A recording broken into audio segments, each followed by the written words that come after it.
Hello friends. तो आज हम बात करेंगे केवीएस और एनवीएस 2025 में आई हुई वैकेंसी के सिलेबस के बारे में। आप सभी को पता ही होगा कि हाल ही में केवीएस और एनवीएस ने मल्टीपल लेवल पे पोस्टों को निकाला है। यहाँ पे उन्होंने 14,000 से ज्यादा पदों पे भर्ती को निकाला है और आप देखेंगे कि जो इसका प्री लेवल का एग्जाम है वो भी आपका जल्द ही कंडक्ट होने वाला है। तो फ्रेंड्स, आपकी केवीएस और एनवीएस 2025 की जो पीआरटी लेवल का जो सिलेबस है वो ऑफिशियली आपका आ चुका है। यहाँ पे हम टीयर 1 से लेके टीयर 2 तक दोनों का ही टॉपिक वाइज पूरा सिलेबस डिस्कस करने वाले हैं। इस वीडियो को आप पूरा अच्छे से देखिएगा ताकि मैं आपको ज्यादा से ज्यादा यहाँ पे नॉलेज दे पाऊँ और आपको गाइड कर पाऊँ कि किस तरह से आपका एग्जाम पैटर्न रहेगा ताकि आप इजिली टीयर 1 को क्वालिफाई कर पाए। तो चलिए बात करते हैं सबसे पहले टीयर 1 की। तो टीयर 1 जो आपका वो आपका क्वालिफाइंग नेचर का है और इसमें आप देखेंगे आपके 100 क्वेश्चन रहने वाले हैं और मार्क्स रहेगा इसमें 300। और जो टीयर 1 पेपर है वो कॉमन रहने वाला है सारी पोस्टों के लिए। जैसे आप मतलब टीजीटी के लिए अप्लाई कर रहे हैं, पीआरटी या फिर नॉन टीचिंग किसी भी तरह पोस्टों के लिए अप्लाई कर रहे हैं, तो उन सारी पोस्टों के लिए जो आपका टीयर 1 का सिलेबस है वो कॉमन रहने वाला है। टीयर 1 में आप जिस भी पोस्ट के लिए अप्लाई कर रहे हैं तो उसमें उस पोस्ट के 10 गुना बच्चों को सेलेक्ट किया जाएगा। मान लीजिए अगर 100 पोस्ट आई है तो उसके लिए 1000 बच्चों को सेलेक्ट किया जाएगा और अगर 1000 पोस्ट आई है तो उसके लिए 10,000 बच्चों को सिलेक्ट किया जाएगा। तो यानी आप कह सकते हैं आप जिस भी पोस्ट के लिए अप्लाई कर रहे हैं तो उसके 10 गुना बच्चों को टीयर 1 में पास किया जाएगा। तो चलिए सबसे पहले आते हैं टीयर 1 के एग्जाम पैटर्न पे। तो आप यहाँ पे देखिए, यहाँ पे मैंने चार्ट लगा रखा है तो आप इसे समझ सकते हैं। जो टीयर 1 में आपके टोटल 6 सब्जेक्ट रहने वाले हैं और अगर देखिए जो पहला सब्जेक्ट रहने वाला आपका रीजनिंग, सेकंड आपका मैथ, थर्ड रहेगा बेसिक कंप्यूटर, मतलब कंप्यूटर बहुत डिटेल में नहीं आएगा, खाली आपका बेसिक पूछा जाएगा। चौथा आपका रहेगा जीके। जीके में देखिए आपका रहने वाला है जीके प्लस करंट अफेयर। और जीके में जो आपका सब्जेक्ट रहेगा वो आपका रहेगा जैसे हिस्ट्री, ज्योग्राफी, पॉलिटी, इकोनॉमिक्स। और जो साइंस आएगी वो बेसिक लेवल पे आएगी, बहुत डिटेल में नहीं आएगी पहली चीज तो। अगला देखिए आपका सब्जेक्ट रहने वाला है इंग्लिश और उसका जो अगला सब्जेक्ट लास्ट सब्जेक्ट है वो आपका रहने वाला है हिंदी या फिर जो भी आपकी रीजनल लैंग्वेज है उनमें से कोई एक लैंग्वेज। तो यहाँ पे आपका देखिए जो हर एक क्वेश्चन वो 3 नंबर का है। तो आप कह सकते हैं यहाँ पे देखिए जो 4 स्टार्टिंग के सब्जेक्ट है वहाँ पे 20-20 क्वेश्चन रहने वाले हैं और आपका हर एक क्वेश्चन 3 नंबर का है। तो आपका देखिए जो ऊपर के जो 4 पार्ट है उसमें ज्यादा मतलब क्वेश्चन उसमें ज्यादा आ रहे हैं, तो आपको उन ऊपर वाले 4 पार्ट को ज्यादा फोकस करके चलना है। तो चलिए बात करते हैं आपको तैयारी कैसे करनी है। तो देखिए सबसे पहला पॉइंट ये होता है, आप किसी भी एग्जाम की तैयारी कर रहे हैं तो आपको उस एग्जाम के जो प्रीवियस ईयर के पेपर है उनको लगाने लगाना है। तो केवी के जितने भी पुराने साल के पेपर आए हैं तो आप उन सारे पेपर को लगाइए पहली चीज। क्योंकि होता है क्या, इससे आपको जो माइंडसेट पता चलता है कि पैटर्न किस तरह का आपका एग्जाम में आ रहा है। अब बात करता हूँ मैथ और रीजनिंग को इम्प्रूव करने के लिए। तो इसकी जो सबसे अच्छा वे है वो आप ये देखिए, आप पुराने एसएससी के कुछ पेपर उठा लीजिए। क्योंकि एसएससी के जो पेपर होते हैं वो रेगुलर होते रहते हैं, तो वहां पे आपको नंबर ऑफ मैथ और रीजनिंग के कॉन्सेप्ट मिल जाएंगे।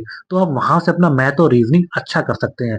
ऐसा नहीं कह रहा आप उसको बहुत डिटेल में लगाइए, पर आप वहाँ के 10+2 एमटीएस या सीजीएल के प्री के कुछ क्वेश्चंस है, आप उनको ट्राई करिए। तो वहां से आप अपना मैथ और रीजनिंग को अच्छा कर सकते हैं। बाकी अगर कॉन्सेप्ट में और कोई भी आपका डाउट आ रहा है तो मैथ और रीजनिंग के मल्टीपल टीचर आपको यूट्यूब पे मिल जाएंगे, आप किसी को भी सर्च कर लीजिए और किसी एक टीचर को पकड़ के चलना है। ऐसा नहीं आपने 4 टीचर के अलग अलग वीडियो देखे तो उससे क्या होगा, आपके टाइम तो वैसे ही लिमिटेड है, तो आपका टाइम भी वेस्ट हो जाएगा।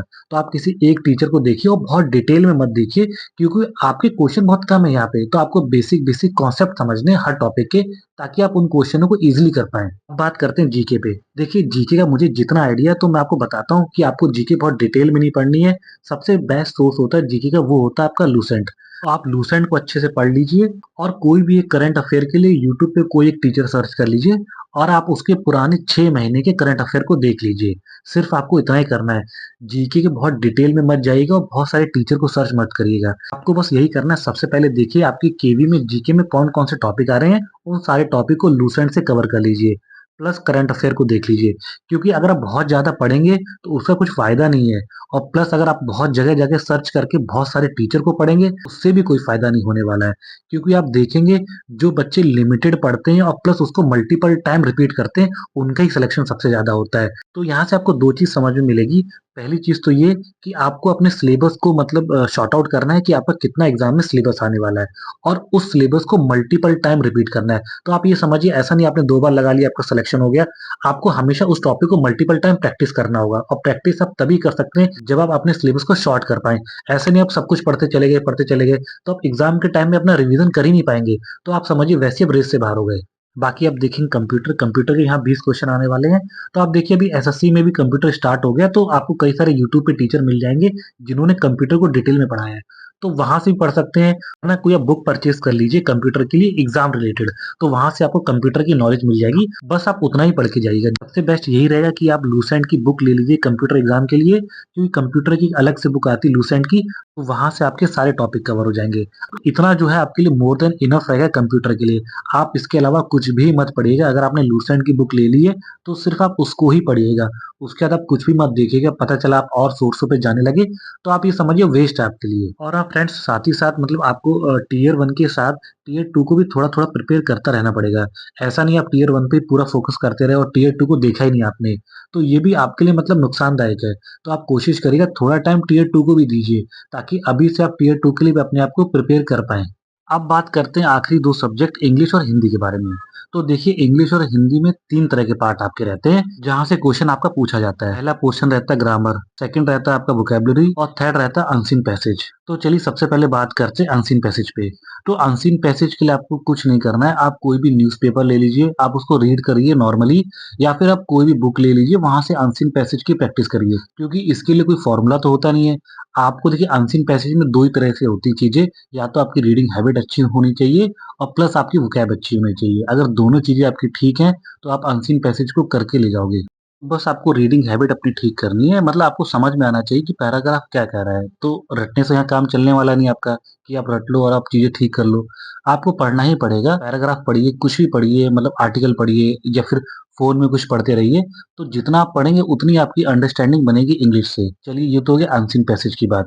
अब सेकंड बात करूँ ग्रामर के लिए, तो ग्रामर के लिए एक बुक आती है आपकी मिरर ऑफ कॉमन एरर। ये बुक बहुत ही बेस्ट है, आप इस बुक को लगा लीजिए। और इसमें बहुत ईज़ी वे में समझा रखा है और आपको बहुत टाइम भी नहीं रहेगा। अगर आप डेली एक चैप्टर भी लगाएँगे, तो भी आप 12-13 दिन में इस बुक को ईज़िली खत्म कर सकते हैं। तो ग्रामर तो आप इस बुक से आराम से कवर कर सकते हैं। तो चलिए अगले पॉइंट पे बात करते हैं कि हमें अपनी वोकैब कहाँ से तैयार करनी है। तो वोकैब के लिए एक बुक आती है नीतू सिंह मैडम की प्लेन टू पैरामाउंट। आप उस बुक को पढ़ लीजिए, तो आप समझिए आपकी बहुत ज़्यादा वोकैब वहाँ से कवर हो सकती है।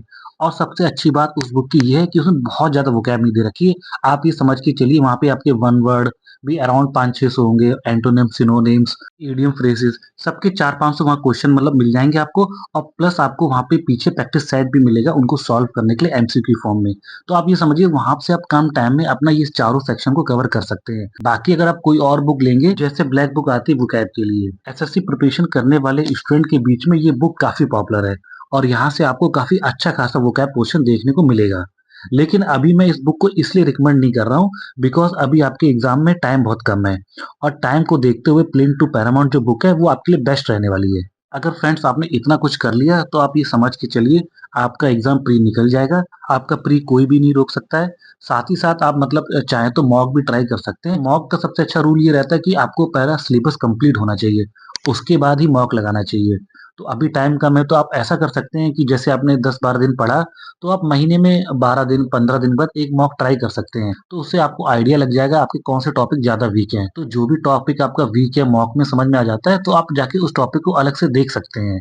तो मॉक का सबसे बड़ा बेनिफिट यही मिलता है हमें। साथ ही साथ टाइम को मैनेज करना भी यहाँ से सीखते हैं, क्योंकि हमें 2 ही घंटे का टाइम मिल रहा होता है मॉक में, मतलब जो भी हमारा एग्ज़ाम का ड्यूरेशन है उतना ही टाइम मिलता है मॉक के लिए भी। तो उसमें क्या रहता है हमें फ़ील होता है कि मतलब हमें किस पोर्शन को कितने टाइम में कंप्लीट करना है।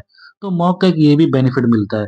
वरना एग्ज़ाम में कई बार क्या होता है कि हम टाइम मैनेजमेंट को अच्छे से कर नहीं पाते हैं और हमारा पेपर छूट जाता है। तो मॉक के ये 2 बेनिफिट रहते हैं। पहला तो हमें टॉपिक समझ में आता है, क्या टॉपिक हमारा वीक चल रहा है। सेकंड हम ये भी समझ जाते हैं कि हमको किस पोर्शन में कितना टाइम देना है। एक बात और फ्रेंड्स, जो आपका ये पेपर है जो प्री का, वो आपका क्वालिफाइंग नेचर का है। तो इसमें आपको सोचना नहीं है कि आपका स्कोर कम हुआ या ज़्यादा हुआ, बस आपको पास करना इम्पोर्टेंट है इस सेक्शन को। सेकंड चीज़ कि आपको ज़्यादा रॉन्ग क्वेश्चन अटेम्प्ट नहीं करने या तुक्के नहीं लगाने, क्योंकि इसमें जो आपका नेगेटिव मार्किंग है इस पोर्शन 1/3 रहने वाला है, तो अच्छा खासा नेगेटिव मार्किंग रहेगा। तो आप कोशिश करना कि फालतू के तुक्के अवॉइड करें इस पेपर को अटेम्प्ट करते टाइम। तो फ्रेंड्स मैंने कोशिश की है अपने इस वीडियो के थ्रू इस एग्जाम के प्री से रिलेटेड जितने भी मतलब इंपॉर्टेंट पॉइंट हो सकते हैं कि आपको कहाँ से पढ़ना है, क्या पढ़ना है, उन सारे पॉइंटों पे हमने यहाँ चर्चा की है। तो आशा करता हूँ आपको वीडियो अच्छा लगा हो। बाकी इस तरह की और इन्फॉर्मेशन के लिए बने रहें हमारे साथ हमारे चैनल में। और हाँ दोस्तों, अगर अभी तक आपने मेरे चैनल को फॉलो नहीं किया है, तो प्लीज़ मेरे चैनल को फॉलो कर लीजिए, ताकि इस तरह की कोई भी इन्फॉर्मेशन आए आपको मिल पाए।